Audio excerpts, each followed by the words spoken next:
everyone. Welcome to Tina Zaccardi Bakes. I am Tina Zaccardi, winner of Season 4 of the Great American Baking Show. And today we are making my Nana's Easter bread. Easter's right around the corner, the end of this month.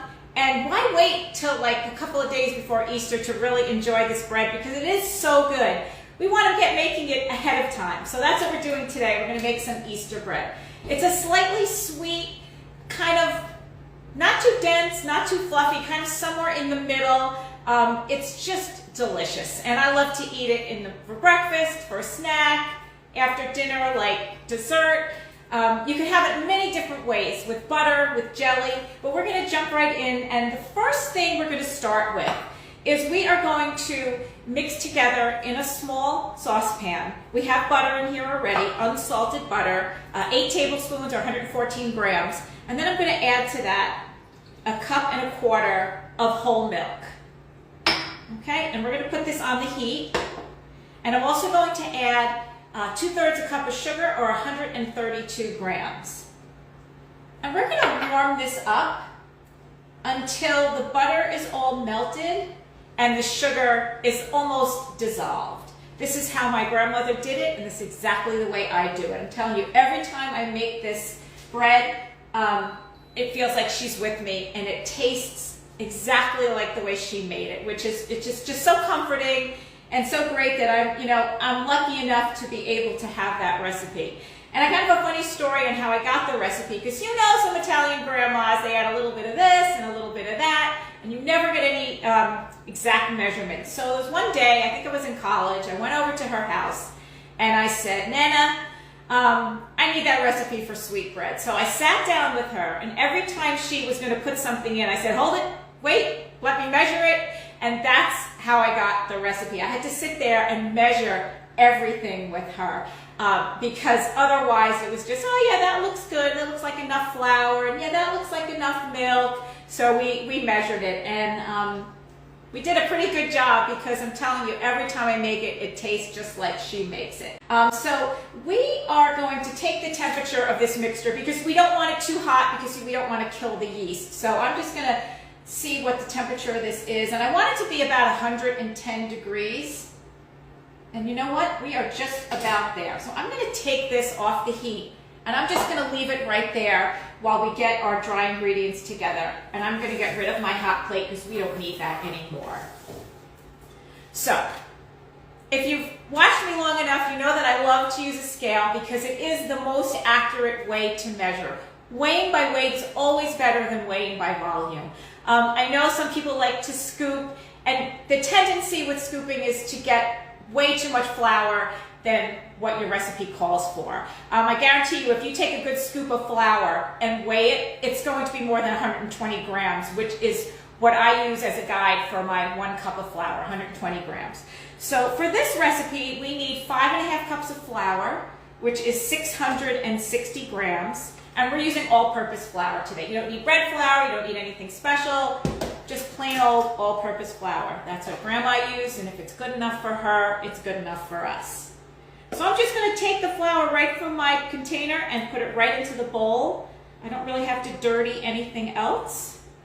And we're going to keep scooping until our scale says 660 grams. Now this makes a lot of bread. You can make either 6 loaves, the round loaves that I have here, or you can make 2 braids, or you can make 3 loaves and a braid. And I'm going to show you how to make all of those once our dough is prepared. And we don't need our scale anymore, so I'm going to put that aside too. So the next thing we're going to do is going to add some kosher salt. Kind of balances out the sweetness. We're going to add a teaspoon of that. I'm going to put that in there. And then I'm using instant yeast for this. There are a couple of different kinds. You can use active dry or instant. The instant you can add directly to your flour and then mix it with your wet ingredients. The active yeast usually needs to be activated in a warm liquid, like either water or milk or whatever liquid you're using in your recipe. But we're using instant yeast, so we can put it right in there. And we need 2½ teaspoons of yeast. And half.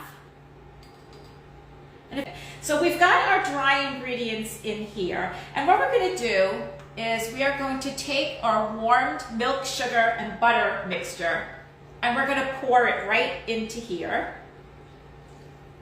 Just like that. Easy enough, right? This is just such an easy recipe. And then I have 2 eggs, and I'm going to crack them into this bowl for 2 reasons. I want to break them up a little before I put them in here. I love having my sink back there. Just throw the eggshells right in there. And cracking it in here instead of directly in here gives you the opportunity to make sure that you don't have a bad egg or you don't have a shell that's in there. So we're going to do the second one. And these eggs look great. And I'm just going to take a fork and I'm just going to break them up a little bit. And then put them directly in here.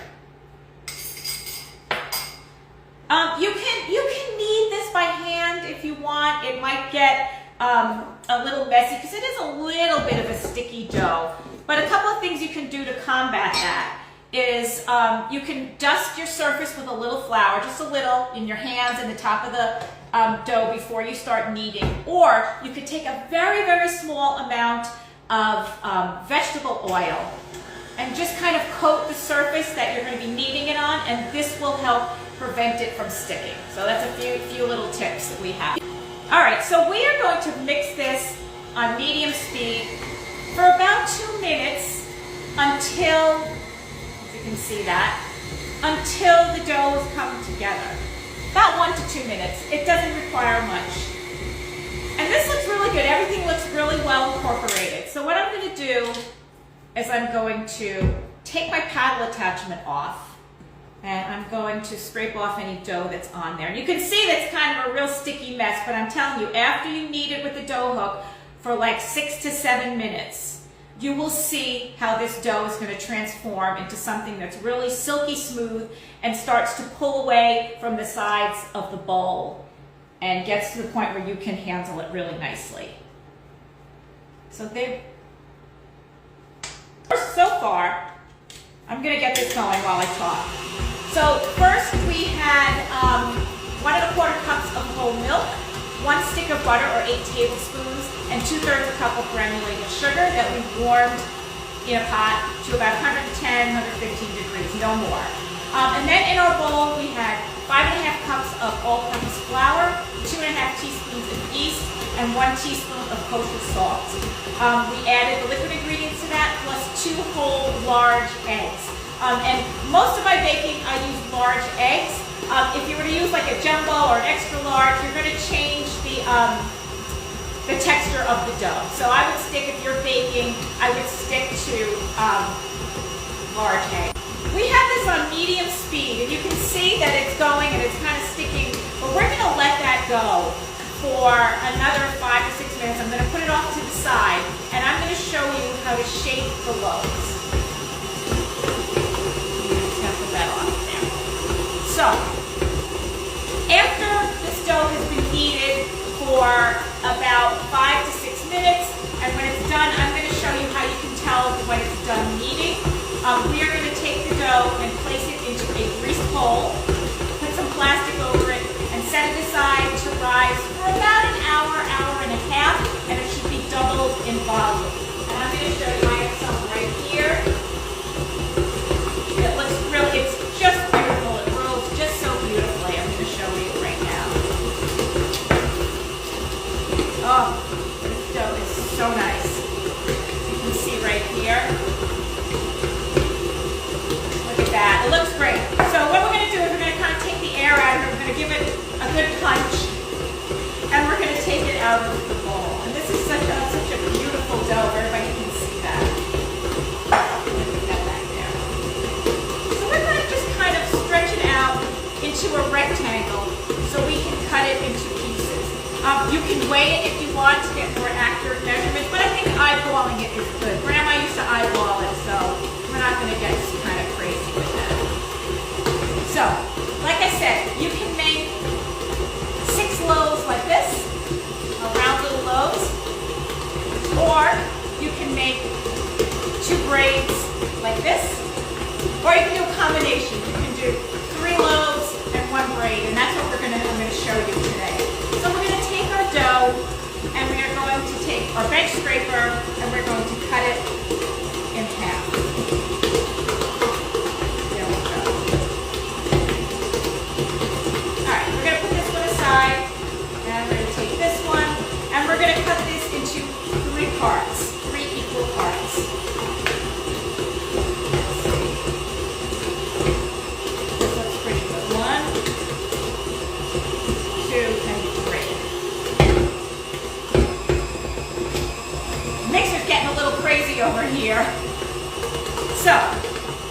We're going to take this piece, we're going to kind of press it out a little bit, like into a rectangle, and then we're going to take little bits and we're going to press it in. We want to make a rope.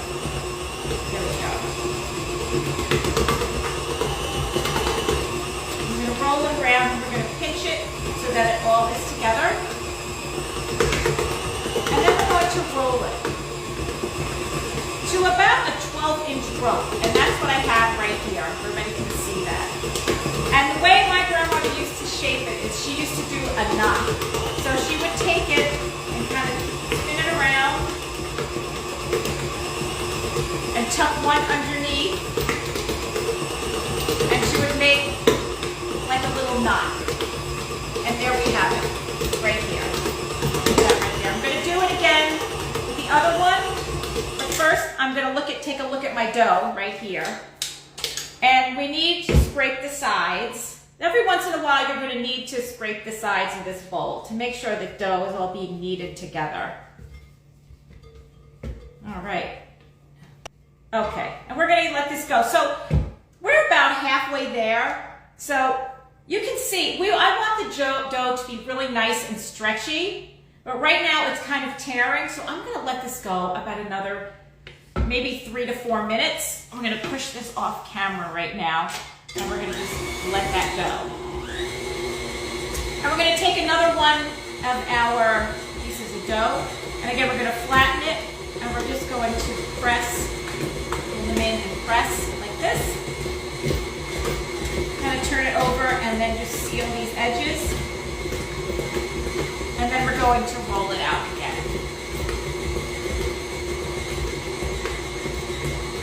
About 12 inches, and then we're going to make our little knot. Like that. Very simple. And we've got one more. We're going to do that one. We're going to tuck those in. And then make sure that everything is pinched closed. Alright, so this is our last one. We're going to make our knot. And there it is. We have our other half of dough. And if this is a lot of bread and it's too much for you, this recipe is very easy to have because it has an even number of eggs. So you can just cut it right in half and make 1 braid or 3 loaves. And there we go. This is a nice rectangle, and we're going to cut this into 3 parts. Let's see. Right here. And right here. Okay. So we've got the 3 pieces, and we're going to do the same thing that we did for the knots, only we're going to make the ropes about 14 inches long instead of 12. We're going to make them a little bit longer. Okay. I'm going to just pinch that closed, and we're going to just roll it. And you don't need any flour on your surface. In fact, the flour will make it really hard for you to roll this out, because what's going to happen is it's going to start sliding on the flour, and you want a little friction on your countertop. So let's see, I've got a ruler in here, let's see how well we did. 16, but that's okay. So we've got 1. All right, so we've got our 3 strips for our braid. But before we do that, I'm going to show you what's going on with the dough right now. This is the dough, and it's really nice and stretchy now. And a good way to tell if you've kneaded your dough enough is to make sure that you've developed the gluten. And we're going to just take a little piece off this dough. And already it looks really nice and smooth. And we're going to take it, and we're going to start stretching it. And you can see it's stretching pretty easy. About 3 or 4 minutes ago when we tried to do this, you could see that the dough was ripping. So as you can see, when we start to stretch it, it's going to start to get really thin. And if you can stretch it to the point where you can see through it, which is just about where we are there, you know that you've developed the gluten strands. You can see how beautiful and stretchy and supple this dough is? This is perfect. It's absolutely perfect. And you can just see how thin that is right there. So we're going to take our dough and kind of form it into a ball. And we can use the bowl that the other dough came out of. You want to make sure, I'm going to take a little more butter. We're going to butter the bowl. And then we're going to just put this in there. Cover it with some plastic. There we go. And again, we're going to set it aside for about an hour and a half. You want to see that it's doubled. We're not so much looking for a specific amount of time as we're looking for it to be doubled in volume. So for the braid, we're going to take our 3 strands and we're going to start. I'm not going to pinch them yet. I'm going to start braiding. Don't braid them too tight because when they do the second rise, it kind of inhibits it a little. So leave a little space. Do a kind of a loose braid. And it's just a 3 braid, so we're going to go over the middle. And now this one is the middle now. We're going to go over the middle. And we're just going to keep doing that until we get to the end. There we go. And it's still loose. There's still some space there. And when we get to the end, we are going to pinch those edges, those ends together. And we're going to tuck it underneath. And then we're going to finish doing this side. And we're going to pinch them together. And we're going to tuck them underneath. And I'm going to get a pan. Half-sheet pan should be perfect for this. I'm going to line it with parchment paper. And we're going to take our braid and we're going to put it right there. From here, you're going to cover it with some plastic wrap. And I like to kind of put a dish towel over it. Kind of makes it a little more cozier. And you're going to let it rise until it's about doubled. And you can see that it's puffy. Sometimes it's just really hard to tell, but just when it's almost doubled and it's kind of puffy, you know that it's time to bake. So I'm just going to demonstrate with one of our knots. We are going to pretend now that these have risen for their second time and are ready to go in the oven. So once they're risen and ready to go in the oven, we are going to brush them with an egg wash. And all it is I just take a whole egg and I beat it up. Very simple. And we're going to brush the entire outside with the egg wash. Now, this is only after it has done its second rise. So we're just going to pretend here that this has risen already. And we're going to brush it all over with the egg wash. And then we are going to take some sprinkles. And my grandmother always used the little balls, the nonpareils, so that's what I use. You feel free to use the Jimmy sprinkles too, right there. But this one has the sprinkles, the little ball sprinkles on it, as everybody can see right there. And we're just going to sprinkle it, and sprinkle it however liberally you like. We like a lot of sprinkles. So this goes into a 350-degree preheated oven. The loaves, the little loaves, round loaves, the knots will take about 25 minutes until you can see this beautiful golden brown. Beautiful. But the braid may take a little bit longer, maybe 25 to 28 minutes. Another good way to test for doneness is with an instant read thermometer. If the interior of the bread is at least 190 degrees, you know you're good. And try not to over bake this because you don't want it to dry out. And I'm going to take one of the loaves to slice right here. I'm going to take this one. There we go. And we're going to give it a slice. And I like thick slices, like more than 1/4 inch thick. And my preference is to have them with nice salted butter. And I'm going to show everybody what the interior of this looks like. If everybody can see. It's a tight crumb. It's not this super fluffy bread. It's, I don't know how else to describe it. It's just really perfect. And every time I taste it, it reminds me of my grandmother. And I hope you guys actually give this a try. If you do, and please, if you run into any problems or have any questions, you can always reach out to me through my Instagram and through my website, tinasaccardi.com. Let's see, we have, looks delicious, can't wait to try. Oh, great, I'm so excited. Someone's gonna try it. So, like I said, make this before Easter. Don't wait till the end of the month to make this. Enjoy it for the next couple of weeks. So, again, I hope you give it a try. I hope you love it as much as we do. Have a great week. Bye, everybody.